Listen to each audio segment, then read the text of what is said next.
How's it going, guys, and welcome to this early access look at the Queen and the Crone DLC. In this 1v1 match, I'll be playing the Dark Elves led by Crone. And guys, I'm going to be facing off against Jonton of Total Warhammer, who's going to be playing the Beastmen with their 30th anniversary Regiments of Renown.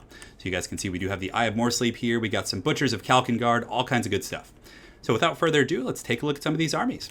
So here in Vanguard, I do have two groups of the Blackheart Corsairs, pretty solid counter-skirmishing unit. Centaurs, of course, do have very short range with their throwing axes, and these guys do pretty good work against them, and against like low-tier Beastmen infantry and things like that. I think like Ungors, they have 80 armor, so they're going to be durable, 32 melee attack, and pretty decent weapon strength. So I think that Blackheart Corsairs are pretty good against like lightly armored factions, so like Norska, they're really going to shine against Beastmen, all that kind of good stuff. So we got those in the front line. We have two Sisters of Slaughter. These guys are just so solid. And they're one of those units that's kind of like a hidden gem. Like on paper, you're like, oh, they only have 5 armor, and yeah, their physical resist here is like decent, but not like out of control. But they really just they can get pretty wild for sure, and just rack up a ton of kills and are surprisingly durable with 90 leadership. So we got them. We got some Dread Spears in the middle. One more group of the Sisters of Slaughter on the far side. Over here we have some Dread Spears, and I think we have the Helabroni. We got the Helabroni? That's probably how you say it. But anti-large and very similar to like the King Nikesh's Scorpion Legion, just an all-around decent unit. Good leadership, poison is really good, bonus versus large, and incredibly high melee defense at 53, which is good. We got Crone Helebron on her chariot, which I think is incredibly powerful. Probably a little bit too strong, but again, I don't want to like draw any serious conclusions until it's been out for a couple weeks, and some of the really competitive players get to run it through the bracket there, but we'll see how it goes. Here we got the Chill of Santar, which is the ROR Hydra, which I know hasn't gotten a lot of love. I don't know if it was played in the Ever-Chosen Invitational, so I figured now is the time here. So it has Frostbite, better stats across the board. It does have the Chill Breath, which I think also, I wonder if it slows. I wonder if it applies Frostbite. But regardless, pretty cool looking beast. We have the Slanesh's Harvesters, the ROR of the Doomfire Warlocks, who are just so good. Soul Stealer, and on top of that, what is the other one they have? Like Word of Pain, so lower melee attack never hurts. Soul Stealer is really good, so you can like run them in, let them get a little bit surrounded, pop a Soul Stealer, and then retreat with them and get quite a bit of value. And of course, poison, magic damage, just a crazy unit. And then we also have the Doomfire Warlocks with Soul Blight and Lesser Doombolt. And for Jonton of Total Warhammer, he has the Sons of Goros, which are the ROR of the Centaurs with great weapons, just the Cowhide. And they're pretty good. One of the bigger weaknesses of Centaurs in general is the fact that they only have 70 armor, so I really like this pick from Jonton. He's got Ungors, he has a couple Ungor Raiders back here, so a couple low-tier troops, which are going to be supported by some Bestigors in the back. He also has the Koroks Manrippers, so these things are beastly. 40, 44, 39, but really good armor piercing, of course, and on top of that, they also have anti-large, so that's going to be pretty good against Crone Helebron, potentially. He does have the Butchers of Kalkengard, the ROR Minotaurs in the back. It looks like he does have a Beast Lord on a chariot, so what does he have here? What is that ability? The Totem of Rust lowers armor of nearby troops, and yeah, I think he just went really cheap with his Lord, so he could get all these goodies in the back. Shadowcaster, Pendulum, and Melkoth, and the Eye of Morsleep, who is incredibly accurate, as you guys will see in just a moment here. So without further ado, let's get this game on the road. So right now we just basically just feeling each other out, looking at each other's armies, deciding our battle tactics. And Jonton is going to be advancing with his Beastmen forces. Thankfully, we're both in the mood to fight here, so we will be advancing and not just waiting for the other's arrival. The, The Blackheart Corsairs with handbows in the front line. I'm going to be sending them up, and I felt relatively safe doing so because I didn't see any Poison Hounds, number one. And Poison Hounds do struggle against armor anyways, and these guys just so good against like non-armor piercing infantry units. So the Blackheart Corsairs pushing up, and I'm just screening with the Doomfire Warlocks as well as the Slanesh's Harvesters. Right now I'm just going to check the forest to make sure there's no shenanigans going on, but look at this. The Cygor, the Eye of Morsleep, has just been decimating my Sisters of Slaughter, so it's funny how they hold their like little shields up or wrist pads or whatever they are, like as if that's going to help against a giant boulder. But another boulder coming in, let's see where it's going, and a very clean shot. So they get wrecked pretty hard. So already doing a ton of damage with that Eye of Morsleep, who does also have a snare ability, very similar to like Effigy of the Git. So Jonton's in pretty good shape. You can see he's going to pull back his forces, obviously wanting to net a little bit more value from that Eye of Morsleep. Definitely can't blame him, but we have a pretty scary front line. We got some of those Sisters of Slaughter, and we have the Crone and a Hydra, so I feel like once we close the distance, we should be in pretty good shape, and we have answers to most things here. So another boulder coming in. It goes a little bit wide right, so here I was just kind of testing the waters. Like, I wonder if I can get a free charge on these Ungor Spearmen. So I get some kind of strafing fire from the handbows right here, and then we're coming in hot with a nice, oh man, their attack animation is so cool. Just that purple kind of a warp spray that they do. The Slanesh spray, as we'll call it.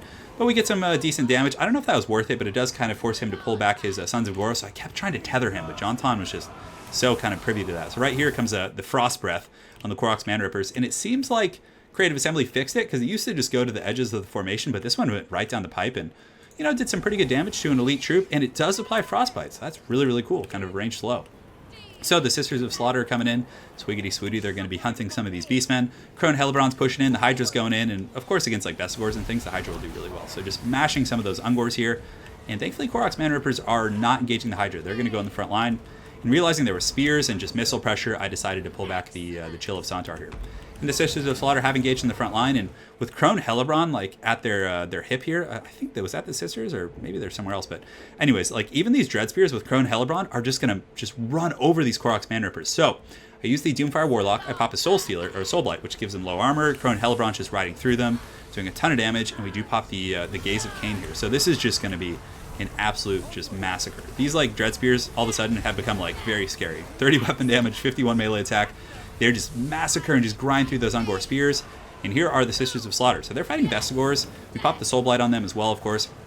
They're doing very well, but Jonton does respond with the Butchers of Kalkengard, who are just going to push in there and probably be able to do a lot of heavy damage here. And also it looks like there's going to be some foul magic going down. But thankfully I do have the Hellebronai, who are going to pull in. And it looks like, yeah, that's probably going to do a little bit of damage. Maybe some friendly fire on the Bestigors. But anyways, the Hellebronai pull in, pretty much a hard counter to the Butchers. I'm going to be moving my Blackheart Corsairs away from this pressure, and then the Doomfire Warlocks are going to come in.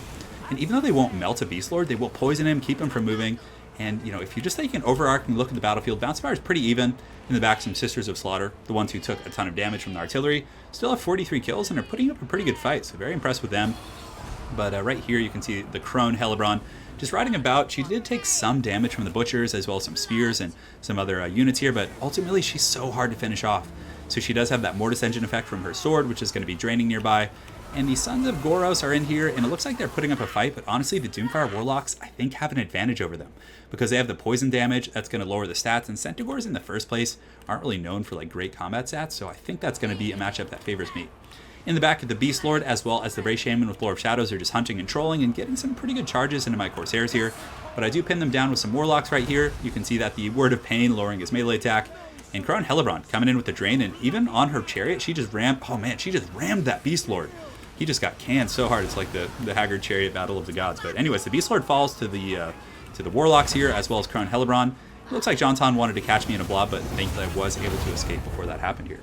The Hydra is going to be running back, taking some arrow fire, and it does regenerate just like the regular Hydra, so I basically just wanted to get away from the archers and then re-engage once the aggro had been changed. So despite losing his Beast Lord here, the Bounce Fire is still pretty darn even, and I think that's largely due to the fact that the Eye of Moresleep is back here, still throwing some boulders, and he does have a pretty healthy caster, and a lot of my infantry are very tattered. But this is something I wanted to point out. These Sisters of Slaughter, right, they took a ton of damage on their approach. We're at like almost half health. They racked up 63 kills, and these Bestigors were like full health, and they've still like just turned and fought, and they're nowhere near breaking yet. Like, they're still steady at 40 leadership, which is just insane. Granted, they do have the Murderous Mastery, so when that went off, that did give them a nice little leadership spike. But we're advancing forward here. You can see the Warlocks are getting in and just kind of using their Slanesh spray to take out these Ungor Raiders, doing a pretty good job. And the Hellebronai are advancing, still in pretty good shape with 85 models. A very nice boulder from the Eye of Moresleep, but it's looking like the Beastmen front line is kind of scattering a little bit. Hydra's full health. I did use the Witch Brew on accident, actually, to make a rampage, so I don't have control over Crone Hellebron right now, but the Beastmen are pretty much, going to get routed here in the front, but they do have a caster in the Eye of Moresleep. Balance somehow is still even with my Hydra as well as the Crone Hellebron. So the Chariot of the Beastmen is going to be coming through, getting a nice little charge on these Blackheart Corsairs here, just whipping this poor hog as it's forced to charge in the battle here. But the Bestigors are going to get routed off and taken off by the Chill of Sontar fairly effectively. And yeah, it's kind of a niche pick. I mean, I would probably bring this against the Greenskins as well. It's just like a juiced up Hydra with better stats, and yeah, I don't know, I liked it. And the Frostbite's cool. The Frost Breath is like a slowing mechanic. You could pull some slick plays with that, I think so. At this point, we do have a bit of a pitched fight over here, so some of the Beastmen forces have come back. You can see that these Korok's Man Rippers and some of these Gors coming back. A very good Chariot, but I do also pop the Gaze of Cain, so that's going to give whoever's left fighting here, leadership, weapon damage and melee attack, which is really, really strong, so. And also some Sisters of Slaughter are going to be re-engaging. That should be helpful. But ultimately, I just wanted to take out the Eye of Moresleep. This thing is obviously one of the stronger units he has left. And the Eye of Moresleep has pretty good combat stats in melee. 52 melee attack with 400 weapon strength, and it has much better leadership than a regular Cygor. But regardless, the Hydra should be able to take it out. It's kind of more meant for this situation. We have Blackheart Corsairs providing Overwatch, and Crone Hellebron just having a good old time chasing off those Bestigors. So from here, the bounce power for the first time is going to start shifting in my favor. Crone Hellebron's just hunting on her chariot, and you can see there goes her Mortis effect, which I don't know. We'll have to take a look what kind of triggers that, and she's just like spazzing as she chases out that Cygor here. So let's go ahead and take a look at the breakdown. So the Sisters of Slaughter did pretty good. I mean, yeah, he had Raiders and he also had Bestigors, which are both basically counters, but you know, with the support of the Hydra, we were able to break that front line pretty effectively. And of course, Crone Hellebron in her own is just so powerful, and she can obviously break frontline engagements against especially low leadership factions like the Beastmen. The Handbows did good. I mean, didn't find too much of a home, but they were able to poke down the Minotaurs, the Butchers of Kalkengard, who ended up only getting 10 kills, which was brutal. Doomfire Warlocks pretty much countered Sons of Goros, gave us good pressure on archers and just good utility, and I feel like it was definitely pretty solid, performance from those Dark Elf units. For Jonton's army, I think the Beast Lord is probably subpar. I would have liked to see Morker with some Chaos Spawn. Just Chaos Spawn, I feel like would just tear up the Sisters of Slaughter, but he was probably just trying something fun and not like super crazy. The best scores were a good choice. I like the Archers as well against Witch Elves, and yeah, I have more sleep, 120 kills. Maybe, I don't know. The one thing I maybe might cut would be the Minotaurs, but other than that, I like this army.